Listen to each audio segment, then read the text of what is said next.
네, 안녕하세요. 건축사회환경공학번 교수님들 두 번째 세션을 맡게 된 1학번 강정무입니다. 먼저 제 짧은 경력부터 간략히 소개해 드릴게요. 저는 고려대학교 건축사회환경공학부를 16년에 졸업을 했고 그해 바로 UC berkeley 토목공학과에 입학을 해서 1년 동안 석사를 마치고 그리고 뭐 나중에 얘기를 드리겠지만 의도치 않게 그리고 정말 운 좋게 샌프란시스코에 있는 SPS라는 회사의 Implementation Facilitator로 취업을 하게 되었고 그리고 약 한 3년 10개월 정도 근무 후에 프로그램 매니저로 두 번째 회사인 마이크로소프트로 CO+I 소속 Cloud Lead Strategy 팀에서 현재 8개월째 근무 중입니다. 그래서 저도 이제 한 길밖에 걸어보지 않았잖아요. 그래서 다양한 말씀을 드리긴 어렵겠지만 이제 순간순간 제 선택에 어떤 영향이 있었고 그리고 왜 그러한 선택을 하게 되었는지 아니면 할 수밖에 없었는지를 일단 말씀드리도록 할게요. 그리고 제 덱이 전부 다 영어인데 제가 이게 회사 컴퓨터로 하는지라 한글자판이 안 깔려 있어서 좀 양해 부탁드릴게요. 그래서 먼저 학부 시절로 돌아가서 일단 1학년은 열심히 놀았고 그 다음에 군대를 다녀왔고 2학년도 열심히 보냈어요. 그리고 아까 영건 씨가 말한 거랑 상당히 비슷한데 이제 저도 3학년이 됐을 때 처음 시행 관련 수업을 들었어요. 그래서 지금 현재는 타대학에 이제 계신 우리가 선배이신데 그때 이제 당시 교수님으로부터 유학에 대한 얘기를 처음 접하게 되고 이제 저도 꿈을 키워 나갔어요. 근데 이제 아까 링건 씨가 그 걸투를 했듯이 프로세스가 상당하잖아요. 그래서 저는 이제 플랜 B로 혹시나 잘못되면 이제 졸업 후에 한국에서 취업을 할 경우의 수도 염두는 해두고 있었어요. 그리고 일단 해외 박사 및 국내 복귀가 왜 꿈이 되었느냐? 이게 첫째 저도 이게 되게 아이러니할 수 있는데 영어를 배우고 싶은 목적이 실은 가장 컸어요, 저는. 이게 왜냐하면 제 가장 큰 약점 중 하나가 영어였는데 이게 취업 준비뿐만 아니라 뭐 직장에서 혹은 뭐 다른 길에서도 영어가 제 인생의 걸림돌이 될 수 있겠다 싶어서 영어를 쓸 수 없는 영어를 그러니까 쓸 수밖에 없는 환경에 놓여주고 싶었어요. 그리고 둘째는 그냥 막연하게 해외에서 한번 살아보고 싶었는데 이때가 딱 시기도 괜찮은 것 같고 그리고 또 만약에 장학금이라는 혜택만 주어진다면 더할 나위 없는 좋은 기회라고 생각을 했고 그리고 마지막으로는 박사에 대한 막연한 동경도 있었어요. 일단 따면 뭐라도 되겠지라는. 그래서 우여곡절 끝에 아까 령건 씨가 읊어주신 모든 과정을 끝낸 후 장학금 반액을 지원받고 이제 UC berkeley의 토막공학과 입학을 하게 되었어요. 사진은 제가 직접 찍은 겁니다. 그리고 먼저 여담이지만 여기 북캘리포니아에는 이제 스탠포드 그다음에 UC berkeley로 보통 많이들 오시는데 출신들을 보면 보통 서울대 카이스트가 가장 많았던 것 같고 그다음 연대 한양대가 많았던 것 같아요. 그래서 고대가 적진 않은데 그래도 숫자로는 조금 부족해 보였어요. 그리고 과별로 보면 전전전 뭐 지금도 전전전이라 부르는지 모르겠는데 전기 전자 전파공학부였거든요. 그리고 기계공학부가 상당히 압도적이고 그리고 공대 중 건사와는 제가 왔던 시기에 이제 저희 샌프란시스코 베이 에리아의 교우에서는 저밖에 없었어요. 이제 그리고 한 2년 뒤에 준영 선배 오셨죠. 그래서 잠시 말씀드리고 싶은 건 많이 많이 들어오시기 바랍니다. 그래서 다시 이제 학교 이야기로 돌아가면 이제 berkeley에 왔어요. 근데 처음에 영어 때문에 너무 힘들었어요. 진짜 너무 힘들었어요. 왜냐면 저는 애초에 영어를 상당히 못했었기 때문에 아까 영건 씨가 그 설명을 하셨을 때 뭐 토플 한 반년 그냥 GRE 한 4개월 이 정도 잡잖아요. 저는 영어만 2년이 걸렸어요. 그래서 토플 한 1년 반, 뭐 질질 끌 것도 있었지만 상당히 더뎠고 GRE도 한 반년 이 정도로 했었기에 와서도 너무 힘들었거든요. 그래도 이제 다행히 이제 2년간 좀 열심히 하다 보니까 수업이 안 들리는 정도는 아니어서 이제 따라가는데 아주 큰 문제는 없었는데 근데 문제는 모든 걸 영어로 해결해야 되잖아요. 그래서 제가 느꼈던 건 남들은 공부만으로 이제 집중을 해도 될 때 이제 저는 공부와 영어를 동시에 아주 열심히 해야 되는 상황이었던 거예요. 그래서 아주 굉장히 힘들었던 기억이 있어요. 그래도 이제 그 와중에 정말 좋았던 부분은 먼저 이제 학교에서 텀 프로젝트들을 많이 진행을 해요. 근데 이 중에 저는 가장 좋았던 게 현업에 계신 이제 프로젝트 엔지니어들 그다음 프로젝트 매니저들이랑 이제 뭐 한 학기 동안 쭉 그 작은 프로젝트들 그분들이 담당하시는 그 프로젝트들을 이제 팔로우업 계속하면서 그 진행 과정을 살펴보고 또 이거를 이제 저희 턴 프로젝트로 전환을 시켜서 교수님들에게 피드백도 받고 이런 일련의 과정들이 상당히 좋았고요. 그다음에 매주 한 번씩 진행된 인더스트리 스피커 세미나라는 게 있었어요. 그래서 교수님들이 매주 한 분씩 이제 현업에 계신 분들을 초청을 해서 이제 실제 현업에서는 저희가 배운 과정들이 뭐 어떤 식으로 써먹어지고 있는지, 그다음에 요새 뭐 인더스트리 현황이 어떤지 이런 걸 되게 간략적으로 재미있게 잘 풀어주시는 세션이 있었는데 저는 이게 상당히 좋았고요. 그다음에 마지막으로 이건 좀 스페시픽한 거지만 이제 뭐 제 이야기만 설명드리자면 저희 버클리 시빌 엔지니어링의 엔지니어링 앤 프로젝트 매니지먼트 프로그램 석사는 졸업 플랜이 두 가지예요. 그래서 하나는 모든 수업을 다 듣고 comprehensive exam을 합격하고 졸업.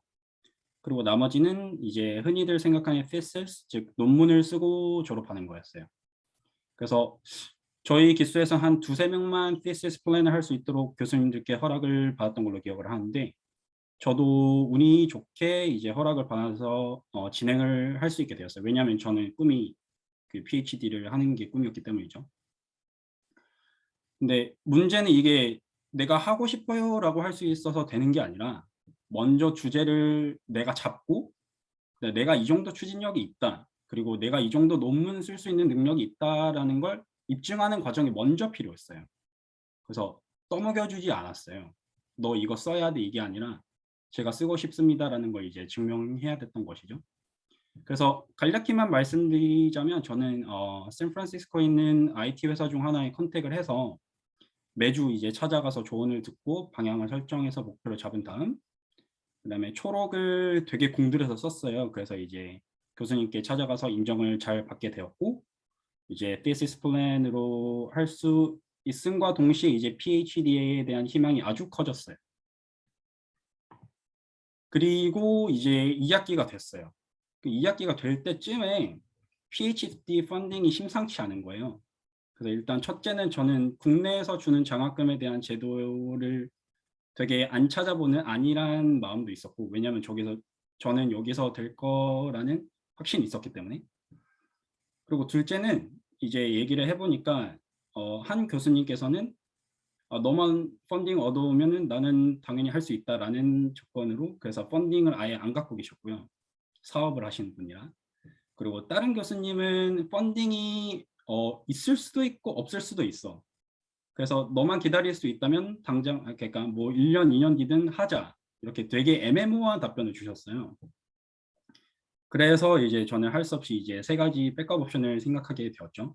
그래서 첫 번째는 한두 학기를 더 등록을 하면서 그러니까 이게 원래 1년 프로그램으로 보통 돼요. 근데 thesis 쓰는 사람들은 뭐 두 학기 정도 더 한다고 들었거든요. 그래서 그렇게 하면서 뭐 리서치 능력을 키우면서 이제 혹시나 모르니까 이제 다른 학교에 PhD를 지원한다는 옵션이 하나 있었고 그 두 번째는 한국에 가서 이제 RA로 일을 하면서 또 다른 해외 PhD에 지원을 하는 게 또 옵션이었고 마지막은 가장 현실성 없는 그 미국에서 잡을 찾는 거였어요.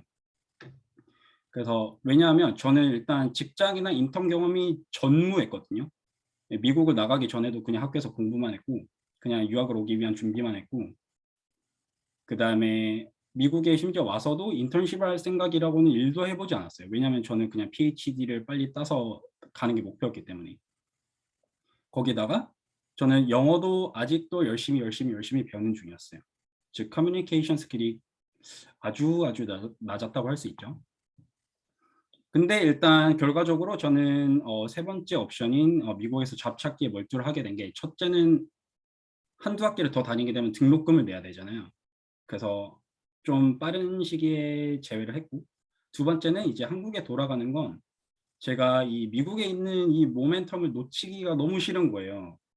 그래서 제외를 하게 되었고, 그냥 죽기 살기로 일단 잡을 어떻게든 찾아보자. 그래서 저에게 주어진 시간은 이제 졸업 후 3개월밖에 없었어요. 물론 이제 많은 대부분 한 80-90%의 학생은 졸업 전에 다 어디를 갈지가 정해져요. 근데 저는 아까 말씀드렸던 그런 저의 약점 때문에 바로 찾을 수가 없었죠. 근데 대신 이제 그 나머지 3개월 동안 뭘 했느냐, 이제 제가 가진 강점을 되게 집중적으로 알리기 시작했어요. 첫째는 이제 라이팅 스킬은 나쁘지 않았어요. 그래서 그 논문 쓴 걸 바탕으로 뭐 아주 훌륭한 저널은 아니지만 퍼블리케이션도 하나 할 수 있었고, 그다음에 데이터를 가지고 노는 거에도 상당한 흥미와 관심이 있었어요. 그리고 여기서 굉장히 또 운이 좋았던 게 이제 제 첫 직장이 되는 SPS라는 회사에 한국인 CTO 분이 계세요. 근데 그분이 저희 그 버클리 그 같은 프로그램 출신이에요. 그래서 그분이 항상 회사에 1 년에 1-2명 정도 뽑는데 항상 교수님께 추천을 받는데요. 그래서 "올해는 누가 좀 괜찮냐?" 이랬을 때 정말 감사하게도 이제 교수님께서 저를 추천해 주신 거죠. 그래서 그 기회 덕분에 저는 이렇게 매일 골든 게이트 브릿지를 보면서 이 예쁜 샌프란시스코에 출퇴근을 할 수 있게 되었습니다. 그래서 이제 첫 직장에 대한 간략한 설명을 해 드리면 이 회사는 직접 개발하고 자기가 소유권을 가진 이제 소프트웨어를 팔면서 컨설팅까지 제공하는 회사예요. 그래서 혹시 뭐 컨스트럭션 매니지먼트 관련 수업을 들으셨거나 아니면 관련 경험이 있으시다면 이 말이 무슨 말인지 훨씬 더 자세히 아실 텐데, 한 프로젝트에는 여러 스테이크홀더들이 있어요. 그래서 오너 즉 발주처죠. 뭐 예를 들어서 뭐 서울시청이 될 수도 있고 뭐 저희 마이크로소프트 같은 회사가 될 수도 있고 아니면 삼성전자가 될 수도 있어요. 왜냐하면 자기 회사에 관련된 부지의 건물이나 아니면 여러 가지 그 패실리티를 지어야 되기 때문이죠. 그리고 뭐 그와 관련된 이제 architecture firm, engineering firm, 그다음 GC가 이제 general contractor 즉 시공사죠. 예를 들면 뭐 삼성물산, 현대건설 뭐 이런 시공사가 될 수 있어요. 그다음에 그 밑에 흔히 하도급 업체라고 하죠. 그게 이제 subcontractor인데 뭐 되게 스페시픽한 일들을 해요. 뭐 예를 들어서 electrician 그러니까 뭐 전기 기술자분들이나 아니면은 뭐 기계 쪽 아니면은 plumbing 쪽 되게 다양하죠. 그다음에 supplier도 있고 뭐 예를 들어서 한 어떤 프로젝트에 되게 큰 장비가 들어가요. 그러면 이제 supplier 쪽에서 공급을 해 줘야죠. 그다음에 뭐 당연히 government authorities가 있죠. 뭐 즉 공무원.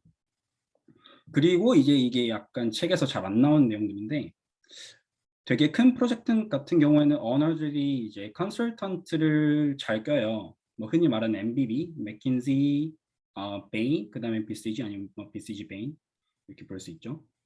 그래서 저희 회사는 컨설턴트 쪽이었어요. 왜냐하면 이제 오너 사이드에서 어 외주라고 할 수도 있죠. 어쨌든 저희의 소프트웨어를 바탕으로 이제 자기의 프로젝트들을 관리해야 되기 때문에 저희는 그런 포지션이었고요. 그래서 제가 처음으로 맡았던 프로젝트가 이제 마이크로소프트 데이터 센터 supply flow synchronization이었어요. for build program. 이게 뭐냐면 마이크로소프트가 이제 데이터 센터를 되게 전 세계 여러 군데 동시다발적으로 엄청나게 많이 짓잖아요. 그래서 이걸 관리할 프로그램이 필요했던 거예요. 그래서 심지어 MS 프로젝트가 있음에도 불구하고 이 회사의 소프트웨어를 선택하게 된 거죠. 그리고 이거는 뭐 제가 한 반년 동안만 했지만 케미컬 플랜트에 약 10 빌리언 규모의 이게 한국 돈으로 대충 한 10조 원 정도 되겠죠. 거기에 잠시 한 6개월 정도 파견이 갔던 적이 있고, 그래서 현장 사진을 살짝 보여드리자면 왼쪽에 보이는 게 이제 제너레이터이라고 발전기일 거예요 아마. 근데 이 되게 큰 애들이 한 데이터 센터에 작게는 4개에서 막 크게 한 32개 혹은 더 넘게까지 막 들어가고요. 이제 오른쪽에 보이는 게 데이터 센터의 현장이에요. 이게 더블린 아일랜드에 있는 현장 사진 같은데 그냥 인터넷에서 긁어 왔고요. 그리고 저희가 이렇게 직접 현장을 방문하면서 저희가 프로세스를 다 따요.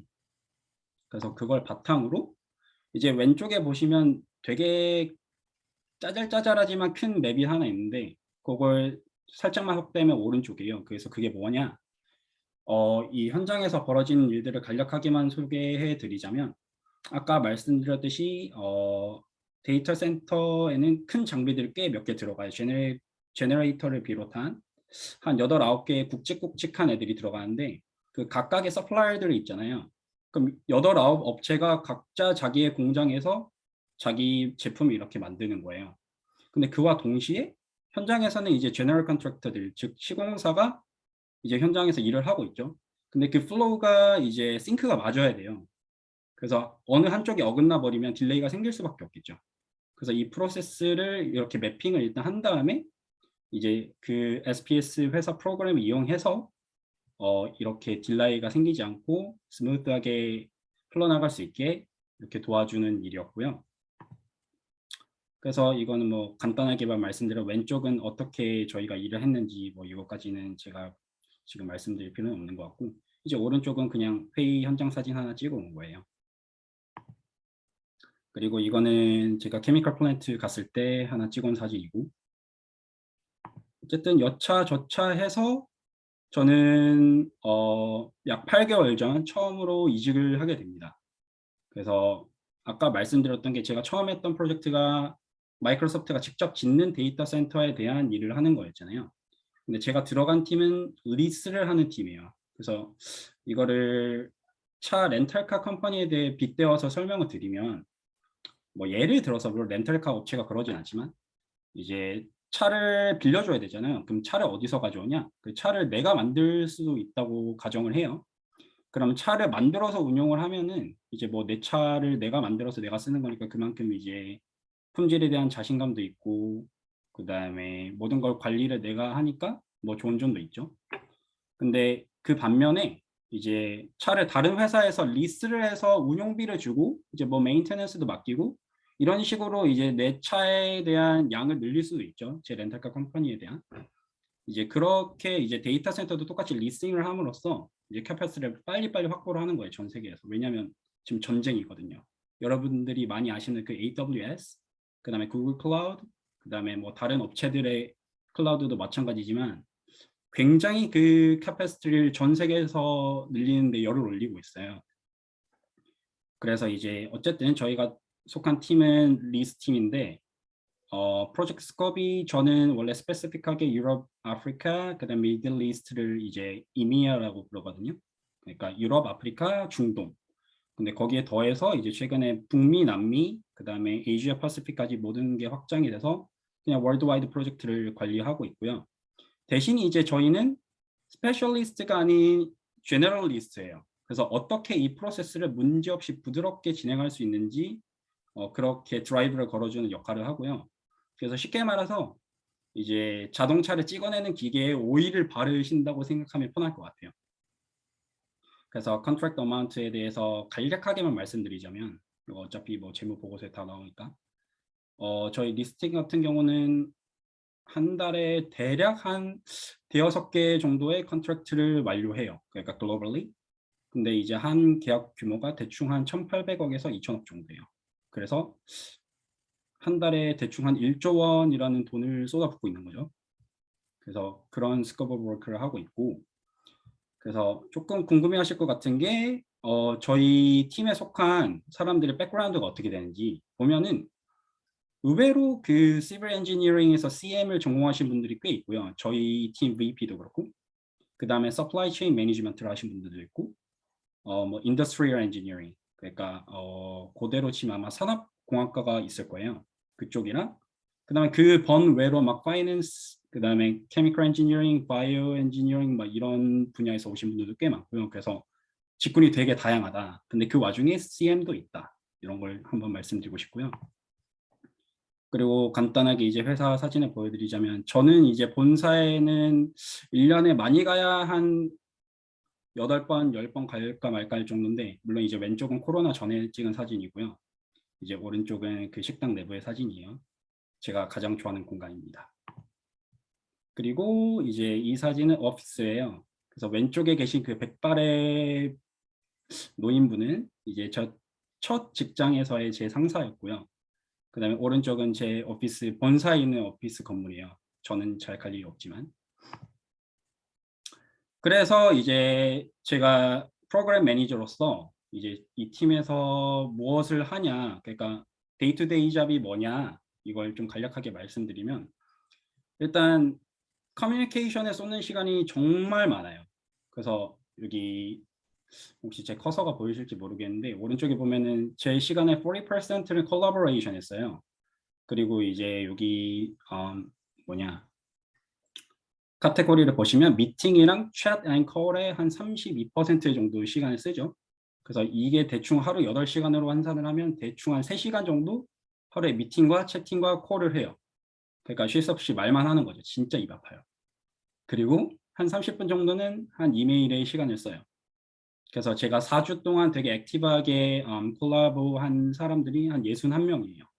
그래서 이분들이 이제 미국에만 계신 분들이 아니고 뭐 유럽, 아프리카 집에 계신 분들 있고 미들 이스트에 계신 분 있고 그다음에 에이펙에 계신 분들 있고 되게 다양해요. 그다음에 직군도 되게 다양하고요. 그래서 마지막으로 데이트 잡에서 조금 더 설명을 드리면 40% 정도는 그렇게 커뮤니케이션 하는 데 쓰고 이제 커뮤니케이션 하는 목적은 당연히 이제 저희 데이터 센터 리스하는 걸 좀 더 윤활하게 하기 위해서 쏟는 시간들이죠. 그다음에 10% 정도는 이제 전 세계 프로젝트들이 어떻게 진행 잘 되고 있는지, 어디 포텐셜 리스크는 없는지 이런 거를 파악하는 데 쓰고요. 그다음에 되게 큰 부분 중에 하나인 40%는 이제 데이터 분석을 좀 많이 해요. 그래서 그 분석한 데이터를 가지고 이런 걸로 좀 대시보드를 만들면은 우리의 비저빌리티가 훨씬 더 좋아지겠다. 그래서 situational awareness라고 흔히들 하죠. 그래서 이 현장 상황에 대한 심각성을 빨리빨리 캐치할 수 있게 우리가 도와줄 수 있겠구나. 이런 데 시간을 좀 썼고요. 그런 과정 중에서 당연히 데이터 퀄리티 문제가 당연히 생겨요. 그래서 이것도 이제 다른 팀과 협업해서 메인테인하는 데 또 시간을 쓰고 그다음에 이제 나머지 10% 정도는 이제 회사에서 의무적으로 시키는 트레이닝들 아니면 뭐 내 자기 개발에 쏟는 시간들 이런 쪽으로 많이 쓰곤 합니다. 그래서 이제 좀 끝마치자면 이제 저도 넥스트 챕터가 있을 거 아니에요. 저는 평생 마이크로소프트에서 일할 생각이었고 저희 팀원들도 다 마찬가지 생각이거든요. 그래서 나머지의 넥스트 챕터는 어디일 것인가. 그래서 저는 솔직히 아직 모르겠어요. 왜냐하면 이제 막 한 8개월 되었고 아직 하는 일이 너무 재밌고 너무 신나고 아직도 배울 게 너무 많고 해서 멀리는 아직 생각을 못 해봤지만 이 말을 하면서 하나 말씀드리자면 사내 문화 자체가 팀 간의 이직이나 아니면 다른 회사로의 이직이 굉장히 활발하고 특히 팀 내로 그러니까 마이크로소프트 회사 안에서의 팀 간의 이직은 되게 활발하면서도 되게 적극적으로 추천을 많이 해요. 약 2, 3년에 한 번씩은 옮겨 다니시는 분들이 꽤 있고 그래서 이 문화가 되게 신선하고 좋은데 왜냐하면 그만큼 자기 커리어를 되게 다양하게 살 수 있으니까 자기가 원하는 쪽으로 그리고 이제 이건 미국 전체의 문화이지만 회사와 회사 간의 이직도 매우 자유롭고 매우 활발하고 그리고 특히 회사 오너가 아니라면 저 같은 그냥 인플로이라면 거의 무조건 해야 되는 일이죠. 왜냐하면 그러면서 이제 연봉이 착착착 올라가기 때문에 그래서 제 넥스트 챕터는 어떻게 될지 모르겠지만 언젠가 업데이트를 해줄 수 있는 기회가 온다면 한번 해보도록 하겠습니다. 제 발표는 여기까지입니다. 지금 예상보다 조금 한 10분 정도 늦어졌는데 그래도 한 2분 정도 시간 할애해서 정모 씨 어떻게 그 SPS에서 마이크로소프트로 이렇게 아예 IT 기업으로 이직을 하게 됐는지 간단히 설명 부탁드려도 될까요? 예, 당연하죠. 거기에 대해서는 이게 되게 저도 뭔가 모두에게 적용될 수 있는 예를 들려드리면 정말 좋을 것 같은데 아쉽게도 저는 그런 루트는 아니었고 왜냐하면 아까 말씀드렸다시피 그 SPS에서 첫 업무가 이제 마이크로소프트 관련 업무였어요. 그래서 그 팀들과 친하게 될 수밖에 없었고 그래서 저는 처음에 실은 오퍼를 받았어요. 그쪽에서. 근데 이제 오퍼를 받게 된 계기는 물론 이제 일을 열심히 하면서 이제 그분들과 친해지면서 그런 계기가 있었죠. 근데 뭐 제 경우에는 그랬고 조금 제너럴하게 말씀드리자면 뭐 제가 겪어본 바는 아니지만 되게 유튜브나 아니면 링크드인이라는 사이트를 아마 대부분 아실 거예요. 거기 보면은 서로 막 리크루팅과 이제 나 막 잡 찾고 있어요 이런 게 너무너무 활발해요. 그래서 그런 쪽에 보시면 대체적으로 하는 얘기가 이직 준비는 항상 되어 있어야 한다. 뭐 예를 들어서 레주메 계속 업데이트하고 이제 내가 이 회사에서 이 팀에서 뭘 이뤘는지 차곡차곡 기록해서 이거를 되게 정리한 다음에 내가 언제든 사람을 만나면 내가 하는 일을 설명할 수 있고 그다음에 그 회사에 내 핏이 왜 맞는지를 설명할 수 있을 정도로 그렇게 정리만 되어 있다면 예 솔직히 문제는 없을 것 같습니다. 그래서 뭐 좀 더 자세한 정보를 원하시면 저한테 개인적으로 연락을 주시면 언제든지 최대한 열심히 답변을 해 드리도록 하겠습니다.